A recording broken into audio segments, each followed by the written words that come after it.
Viete, oče, nestrácajte čas. Nemohol by som robiť nič iné. Nemohol by som na nič iné myslieť. Tu pred stenami, ktoré boli svedkami Ricardovej námahy, som prisahal, že potrestám zločin, ktorý bol spáchaný. Žiadam vás, aby ste si všetko rozmysleli. Nemá cenu vymeniť slzy za krv. Tie slzy a krv prelial Ricardo, a to nenarodené dieťa. Na to nikdy nezabudnite. Ale je naozaj nutné prelievať ďalšiu krv a slzy? Ja chcem len vrátiť úder. Prosím. Ako som povedal, oče, budú to dobre mierené rany, tam, kde ju to bude najviac bolieť. A budem spokojný len vtedy, keď bude úplne na dne. Bohužiaľ, príliš sa podobáte na svojho brata. Je zbytočné odrádzať vás. Presne tak, oče. Prepáčte. Za to môže tá ohnivá prchkosť, ktorá vám koluje v žilách namiesto krvi. Budem prosiť Boha, aby nad vami držal ochrannú ruku. Aby vás zastavil skôr, než sa spustí reťaze z hnevu a nenávisti. Škoda, že Boh nezastavil tú ženu skôr, ako mu natoľko ublížila. Buďte opatrní, pretože ten úder môže ublížiť aj vám. Nezabudnite, že kameň, ktorý vrhla pomstychtivosť, sa vracia na miesto, odkiaľ bol hodený. Tak vidíte, oče. Nie je spravodlivosť Božia, že zlo je potrestané zlom. Pôjdem do domu pána Fernández Negreta.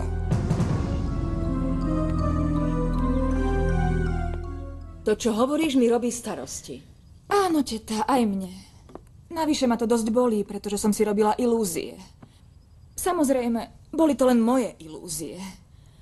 Nemám žiadny dôvod myslieť si, že sa Juan zamiluje práve do mňa. Ale prosím ťa, vychovala som ťa, aby si bola dokonalá manželka. Je prirodzené, že sa chceš stať ženou môjho syna. To áno, ale možno, že dá prednosť... Nie, to nie.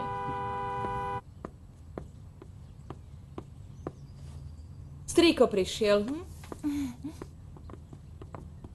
Mami? Áno, Juan? Nechcem v rodine žiadne problémy, áno? Ahoj! Ahoj, rodina. Ako sa všetci máte? Rád vás vidím. To je dobré, že si už tu, oci. Ďakujem. Je príjemné, keď ma takto všetci vítate. A kde je moja Vero? Hore, ocko. Práve som chcel povedať mame, že by som rád niekam pozval sesternice, aby sme sa zabavili. Čo hovoríte? No, to je podľa mňa skvelý nápad. Presne toto v našom dome chýbalo. Niekto mladý, kto nás všetkých rozhýbe. Mohli by ste ísť s nami? Nie, som strašne unavený. Ale poviem ti, že takáto mladá krv mi chýba aj v práci. Takže od zajtra začneš so mnou chodiť do banky. Chcem, aby si sa so všetkými zoznámil. Je dobre, že sa dnes pôjdete zabaviť. Veľmi dobre. Ak je to posledný deň voľna, tak musíme ísť. Však, Virginia.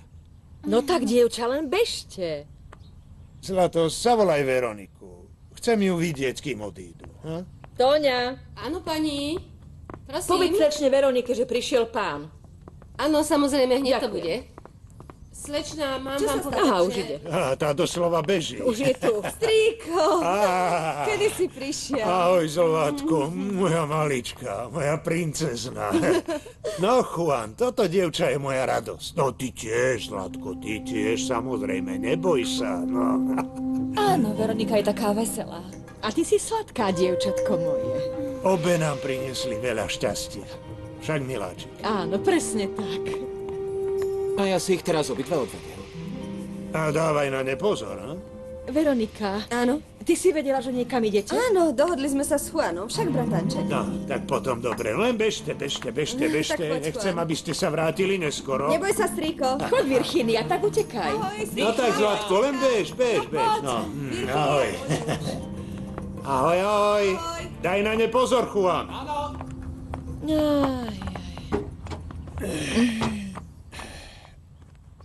Len nech idú. Aspoň tu budeme chvíľku sami. Teo, No? mám starosti. Kvôli večierku? Nie, Myslím, že sa Juan začína príliš zaujímať o Veroniku. To je predsa dobré. Bol by som veľmi rád, keby sa do seba zamilovali a vzali sa, áno. Kým odídete, mali by ste nechať nejaké pokyny, čo urobiť s vašim majetkom. Predpokladám, že nebudete mať záujem žiť v tomto kraji. To zatiaľ neviem. Keď ste žili toľko rokov v Európe, tak nebude jednoduché zvyknúť si. Povedzte, oče, čo mal Ricardo spoločné s Mogelom? Ricardo sa s ním dal dokopy, pretože keď prišiel, nemal peniaze ani na zber a už vôbec nie na medzinárodné obchody. Chápem. Čo sa týka obchodov, čo je zač ten Mogel? No, je to veľmi hrubý človek, veľmi nevychovaný. Vyzerá to, ako by nemal žiadne city.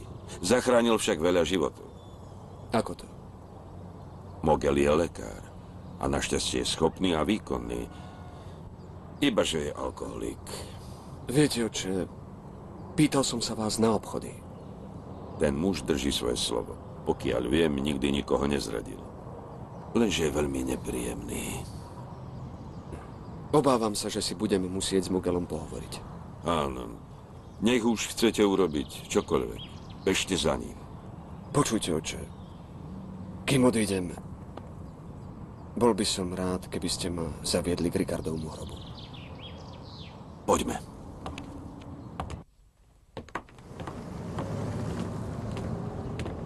Dobrý deň. Ahoj, Pončo, ako sa máš? Dobre, ďakujem.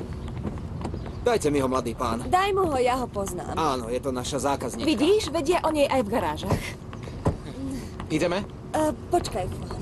Pozvala som zo pár kamarátov, prišli k nám, aby sa s tebou zoznámili, ale po tej scéne museli odísť. Áno. Tak som si myslela, že by som ich To nič, urobila si dobre. Áno? To nevadí, poď. Dobre. Virginia, poď. Virginia, nemrač sa toľko. Čo ti je Virginia? Ideme sa predsa baviť.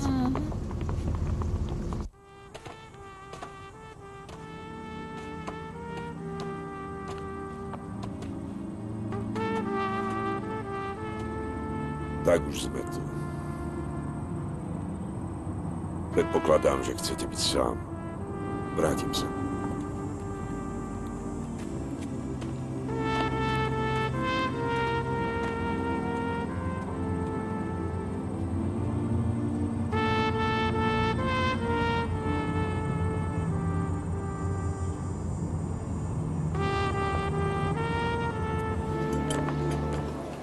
Koľko vás je? Koľko nás bude, Veronika? 7. To je hrozné. A Juan má za všetkých platiť však? Samozrejme, že zaplatím, to je najmenej, čo môžem urobiť. Ale prečo? Pretože nás nemohli navštíviť doma. Áno, samozrejme mojou vinou. No tak sa posaď. Tak poď, sadni si. Čo si dáte? Čo nám odporúčaš? Bielu tekilu a dobre vychladené pivo. Na značke nezáleží, dôležitá je teplota. Dobre, vidíš, nemusím si nikdy objednávať. Tak Beto, to je môj bratanec Juan a to je moja sesternica Virginia, ma. to je Beto. Mňa teší, slečna. Virginia, čo si dáš? Nič, ja nepijem. Daj si pivo. Nie, chráň ma Boh. Ale no tak. Aký máte džús? Iba pomarančový. Keby ste chceli, priniesol by som vám Jej limonádu. prines limonádu a mne prines bielu tekilu s pivom. Pivo, super, ty sa vyznáš. Hneď to bude. Ďakujem, Beto. Pozri, tam idú, to je skvelé, ahoj. Ahoj, Ahoj. konečne spoznávame toho Ahoj. slávneho bratanca Juana. Ako sa máte? Ako sa máš, Ahoj. dievča? Tak, aké je to byť opäť v Mexiku? Skvelé, ďakujem. Tak, čo si dáme? Ako vždy? Nie, to nie. Karla a Pepe mu už nie, iba limonádu. A ostatným tekilu. Ty sa teda vyznáš. A odkedy je tekila v móde? Už dlho. No vlastne sme ju znovu zaviedli my, ženy. Brat môj, viem, že si chcel, aby táto zem tvojho otca a tvojich prarodičov bola znovu taká bohatá ako predtým. Veľmi si tomu veril. Tak veľmi, že sa ti skoro za 1 rok podarilo získať toľko, koľko si chcel ponúknuť tej žene. Žene, ktorá ťa zradila. Na tejto zemi, ktorá je zdanlivo taká suchá. Suchá, ale ušľachtilá, ti prisahám. Ricardo, prisahám, že zaplatí za všetko, čo ti vyviedla.